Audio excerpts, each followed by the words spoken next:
to get on to Rwanda. This is just shocking. I have no words. I'm literally speechless. I'll find some though. Meghan Markle took a second trip to Rwanda in January 2016, and it was very different from her first trip. Not only because her attitude was different to those that she was working with, in that she was not openly rude and hostile, but now that she didn't have the UN women that she had to sort of impress and be sort of a sterile representation of women's equality, now she could be feminine, not a feminist, and she could take the entire time to turn this village's joy of getting new water into a fashion shoot for herself. Can you even imagine the self-centeredness that would require? Never in anybody's wildest imaginations, no normal functioning human adult would think, hey, I'm going to go to this random village in Rwanda where we're celebrating the joy that they're finally getting clean water, and that the children of the village don't have to spend their entire day walking to get water and their entire day walking back, and they can't even have an education. No, I'm not going to spend time celebrating that. I'll like dance under the water with them for like a hot second, but then I've got like a ton of outfits that I want to wear, and I'll like hang out with the kids in this backdrop of African awesomeness, and have my photo shoot. That's what it was for her, and it's humiliating. This whole chapter is super duper duper embarrassing for her. Okay, so against all odds, she has somehow managed to get Matt Hassel to fall under her spell. Now, if you don't remember this guy, I don't blame you. There's like 1,000 names in this book. But Matt Hassel is the guy who had originally been brought in by the UN to work on that promotional video for when Meghan was coming right onto the UN. And remember, he didn't know who she was. They had said that she was this famous celebrity. And then when they introduced her, he was kind of like disappointed because he had never heard of her. But I guess he's gotten over his disappointment, because even though she was difficult to work with on that one video, somehow she has ingratiated herself, and he now is not only wanting to work with her, but some say he was even besotted by her.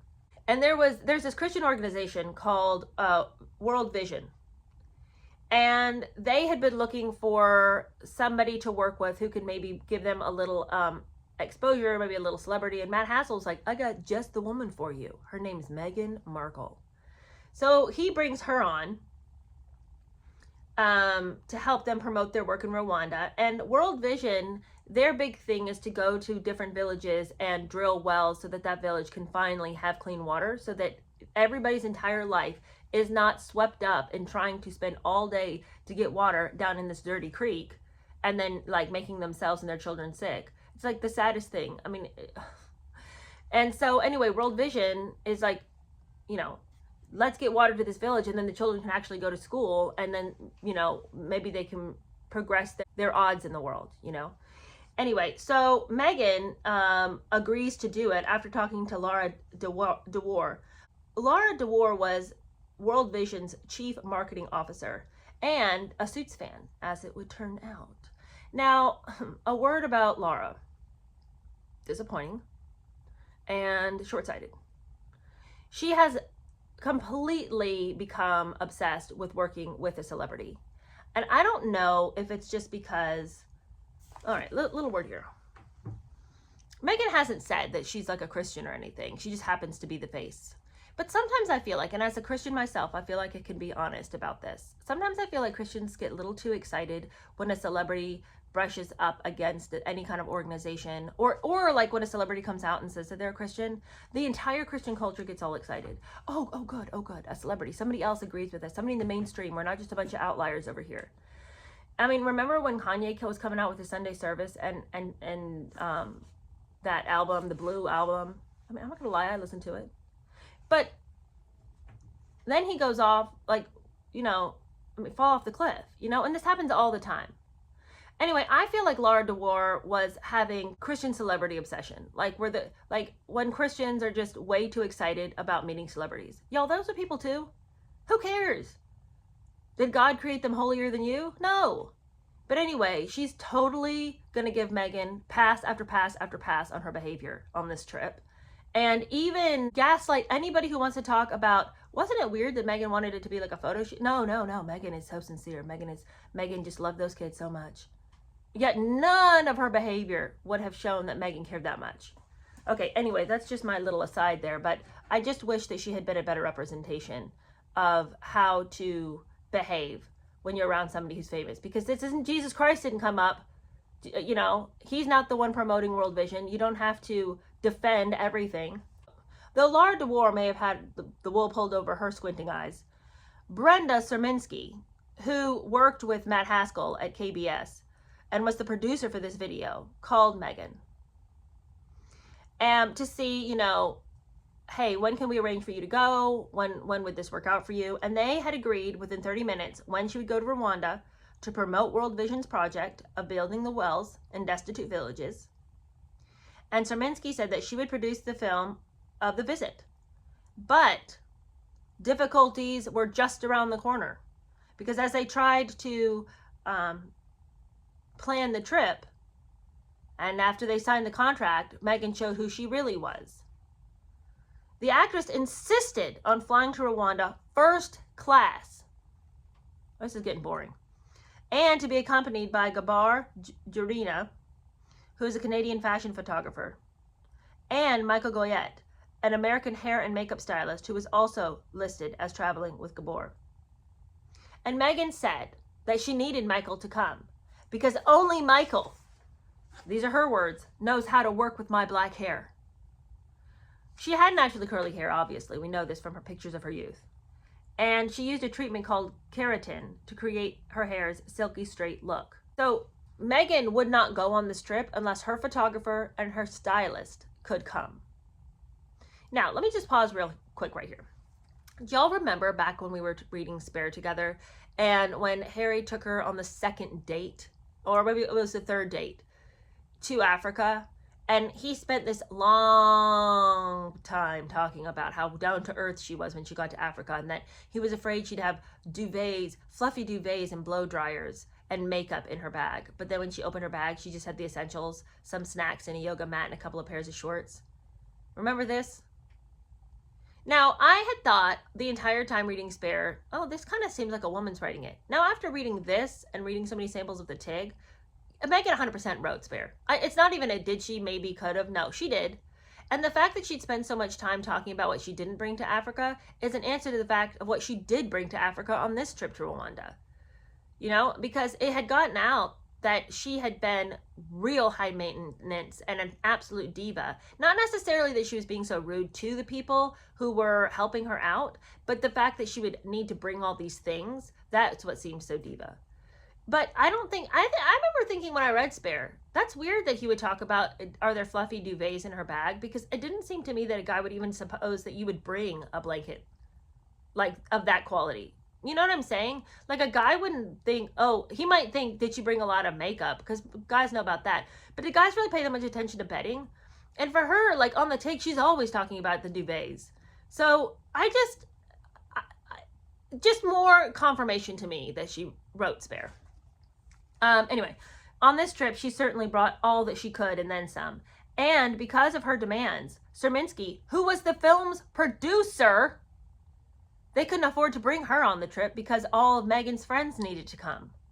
So Serminski got left behind. Now, there they are in Rwanda, and in 2 air-conditioned minivans, Meghan and her team of 3 World Vision marketing executives, a Canadian cameraman, plus an advertising account executive, and several suitcases containing a selection of fashion outfits, were driven for 90 minutes from Kilgalley's best 5-star hotel to Gashora.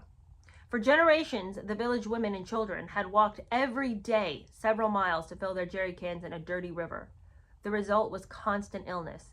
The commissioning of a well financed by World Vision to deliver fresh water was a major event, marked by Meghan's arrival in January 2016.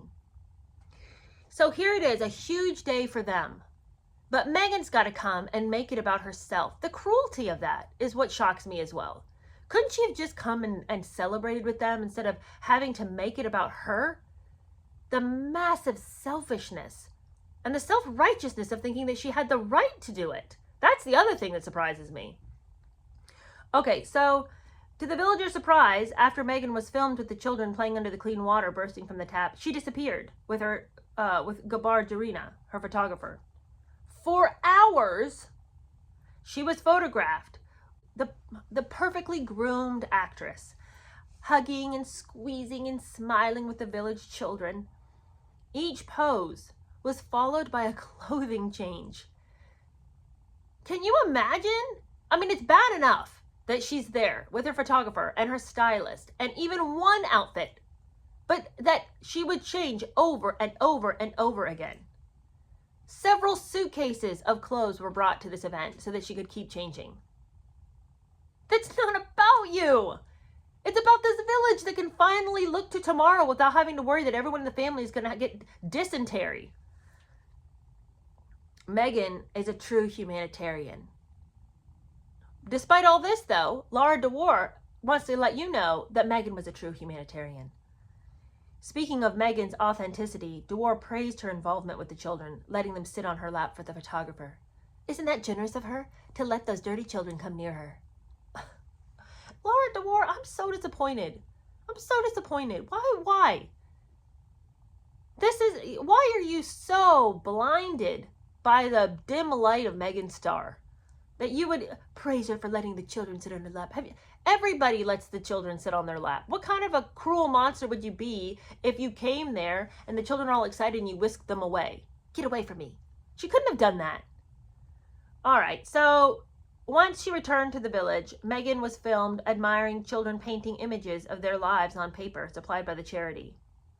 The watercolor project, which was conceived by Matt Hassel, by the way, do not forget this point. This was his idea, because now there was water enough that you could actually use it to paint, right? Matt Hassel's staff and Matt Hassel had come up with the watercolor project as a way to illustrate the value of the charity's work to supply clean water. Yet Laura DeWar, in her inability to see that Meghan is just a human being like she, wants everybody to know that Meghan came up with this idea. She was the creator of the project. Look at the way Laura is trying to ingratiate herself with Meghan. What's Laura's deal? Why does she care so much if Meghan gets credit for this? It wasn't Meghan's idea. Throughout the 4-day trip, Meghan was impeccably considerate to the accompanying team because she wanted to be sure that this wasn't round 2 of the UN. But back in Toronto, Meghan continued on with this philanthropic look, and she hosted a party to raise funds for another well. Well, good. I mean, at least there's something coming of this. Well done. She wanted everybody to come down to a gallery downtown and see the children's paintings. And she explained to the guests that this new well would allow more village children to go to school because they wouldn't have to spend their entire day carrying water. Great initiative. I'm glad she's finally doing something. This is wonderful. This water is not just a source for the community, Meghan said in the video's commentary, but it can really be a source for creative imagination and dreaming and hoping for something even greater than they can even imagine. You'll feel really good at the end of the day knowing that you've been part of that. I feel like that's a little bit bland and inarticulate, but yes, you would feel good if you helped out with this. Now, though Laura DeWar might have been blinded, old Serminsky, who'd been left behind because Meghan needed somebody to comb her hair, did not give Meghan all the due she felt was required. Meghan's efforts had raised $15,000 to build another well, which, can you imagine going to see these children's paintings and hearing the story that they had lived lives that from the dawn till dark, they'd been spent carrying water, dirty water back and forth? Can you imagine anybody going and hearing that story and not offering some money? I mean, the story writes itself. Meghan could have been as bland as possible and she still would have raised that $15,000. But anyway, at the end of all this box ticking of Meghan's philanthropist check, Serminsky was just puzzled over the whole thing. How did this even happen? How did we let this person get involved with this? Why are we letting this person's name be on any of this? Celebrities using a desolate African village as the backdrop for a fashion shoot was mind-blowing. Yet Meghan, she concluded, had opportunistically orchestrated the trip to pose as a philanthropist. That anybody could be so self-involved shocked Serminsky. And her ambitions were so obvious. Serminsky said that she was on a path with visions of something good happening at the end, but her destination was unknown, and whoever she had to use in the process to that, quote, something good, who cares? Who does she need to trample? What little African child does she need to hug? What picture does she need to take dancing under some water pipes? Whatever. So long as people will think that she's a philanthropist. So long as she can get ahead of Emma Watson.